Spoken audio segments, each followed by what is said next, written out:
Hi అండి, welcome back to my channel. మీరు చూస్తుంది హసీనా భాష బ్లాగ్స్ 96.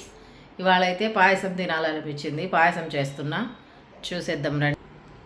ఇదిగోండి, పాయసానికి అయితే బియ్యం కడిగి పెట్టాను. ఎంత కొద్దిగా చిన్న గ్లాస్ కడిగి పెట్టాను, మాకు ముగ్గురికే కాబట్టి, మా బాబుకి నాకు. ఇదిగోండి బెల్లము, నెయ్యి, ఇలాచి, జీడిపప్పు, ద్రాక్ష, ఇవైతే దీనికి కావాల్సిన మెయిన్ ఇంగ్రీడియంట్స్. ఇప్పుడైతే బియ్యం కడిగి పెట్టేసాం కదా, స్టవ్ ముట్టించేద్దాం. అన్నం అయితే ఉడికిపోద్ది. ఒకవైపు అయితే అన్నం ఉడుకుతుంది పాయసానికి, అది ఉడికేలోపు మనం ఫ్రై చేసుకుందాం ఇవన్నీ. కొబ్బరి, జీడిపప్పు, ద్రాక్ష అన్నీ అయితే బాగా ఫ్రై చేసుకోవాలి లైట్గా. లాస్ట్లో వీటితో పని. అంతలోకి అన్నం ఎంతవరకు వచ్చిందో చూసేద్దాం రండి. ఇప్పుడైతే అన్నం బాగా ఉడకాలి. అన్నం ఎంత మెత్తగా ఉడికితే అంత బాగుంటుంది పాయసం టేస్ట్. బెల్లం అయితే ఆల్రెడీ పగలగొట్టి పెట్టాను, ఇంకా ఇది వేగాలి, అన్నం ఉడకాలి అంతే. ఇవాళైతే అన్నం తిన్నాక వేడివేడి పాయసం వేసుకొని ఇది దాంట్లో పప్పు అయినా వేసుకొని తినొచ్చు. సప్పిడి పప్పు, మా ఊర్లో గుంటూరులో అయితే సప్పిడి పప్పు పాయసం చేసుకుంటారు.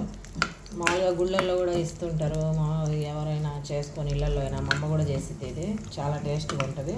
మీరు ఒకసారి ఇలా ట్రై చేయండి. నాకైతే ఇది చాలా ఇష్టము, చాలా బాగుంటుంది కూడా. నెయ్యిలో ఫ్రై చేస్తున్నా. డ్రై ఫ్రూట్స్, పచ్చి కొబ్బరి వేసాను నేను. కావాలంటే వేసుకోవచ్చు, కొబ్బరి ఆప్షనల్, మీ ఇష్టం. కావాలంటే వేయచ్చు, లేకపోలేదు. అయితే లైట్ ఫ్రై అయింది. మళ్ళీ స్టవ్ ఆపేస్తే ఇది కలర్ వచ్చేస్తాయి ఈ వేడికి.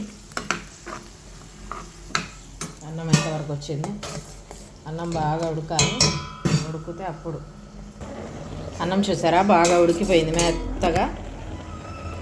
ఇప్పుడైతే ఇందులో బెల్లం వేద్దాము. నేనైతే డ్రై ఫ్రూట్స్ ఫ్రై చేసి పెట్టాను. ఇదిగో బెల్లం వేస్తున్నా. బెల్లం వేసి బాగా కలిపించాలి సన్న మంట మీద, బాగా ఉడకాలి. అన్నం ఎంత బాగా ఉడికితే అంత బాగుంటుంది పాయసం. పాలు కూడా పెట్టాను, ఫ్రిడ్జ్లో నుంచి తీసి బయట పెట్టేశాను, వేడి చేసిన పాలు. ఇది బాగా ఉడికాక లాస్ట్లో అయితే పాలు, డ్రై ఫ్రూట్స్, యాలక్కాయ పొడి అన్నీ వేయాలి.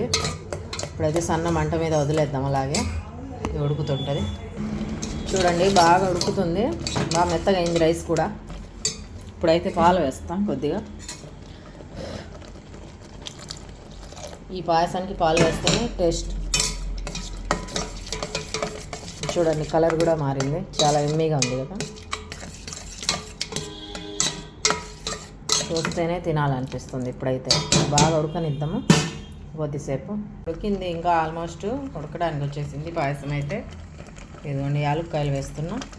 యాలక్కాయలు కొట్టాను, మిక్సీలో ఏమీ వేయలేదు. బాగా కలుపుకోవాలి.